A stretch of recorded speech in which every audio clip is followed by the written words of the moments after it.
Нургали Хасанов мындан 170 ел элек Тәтеш иязы бүгенге Опас районы Морзалар авылында туа. Башта Казанда, соңрак Бухарада белем алган егет 1906 елда хаҗ кыла. Төркия солтаны Абдулхамид белән уртак тел табып, аның ихтирамын казана. Нургали хәзрәт үз гомерендә 20дән артык хезмәт язып, 11-ен китап итеп бастырып чыгара. Ул Марҗаниның бер туган бажасы, то есть алар вакытларына әйләнгән булалар.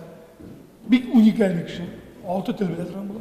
Фарси, гарәп, unikal bir kişi. Bu bulutlar benim için dinde zor bir vakıya bulutuysa da Sankt Peterburg için gündelik evrilgeylen bana. Şu bulutlar arkasında paravozlarını tutarkanlar bırakmaga diyerlik. Parakutlar porttadıra. Узган елны Нургали Хасановның тормышы аның хезмәтләренә багышлап, буада күп галимнәр һәм мөфти Камил хәзрәт Самигуллин катнашында фәнни гамәли конференциядә узды. Нургали Хасанов бик зур шәхес, бәлки дә Марҗани сыман шундый зур танылган шәхес.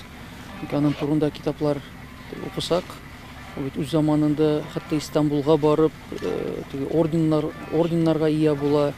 Аннан соң буада күп еллар буе укыта. Бүгенге Буа шәһәренең нәкъ үзәгендәге бу мәдрәсә бинасы моннан 218 ел элек 1805 елда салына. Танылган дин белгече ишан һәм җәмәгать эшлеклесе Нургали Хасанов анда 30 елдан артык җитәкчелек итә. Дмитрийке канагасы ул замана күзе.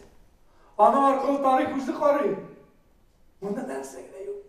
Кемнең генә тарихы юк. Монда килеп киткән бөтен имамлар, шәкертләр, туучылар, үрүчеләр, биләнчеләр, мал бүлүчеләр.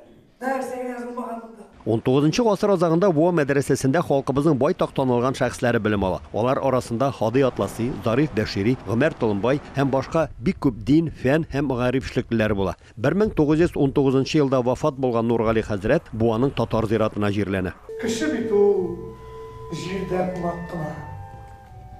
Узак торса, кунак туйдыра. Вакыты җиткәч, сиздермичә генә китә алуларын ни тора. Ульянның архивында, Казан архивында, анарсың Уфаның архивларында шул материаллар табылды. Нургали Хасанов хакында һәм шулай ук революцион газеталарда да шактый Нургали Хасановның үзе язганда, аның турында язган мақалалары бар. Заманының танылган галиме Нургали хәзрәт турындагы гыйбрәтле әсәрне карарга Семберләр зал тутырып килгән. Татарстанның халык артисты Раил Садриев әлеге моноспектакльне 15 апрельдә Казанда 10 000 кеше катнашында узачак республика ифтарында татарстанлыларга да тәкъдим итәчәк.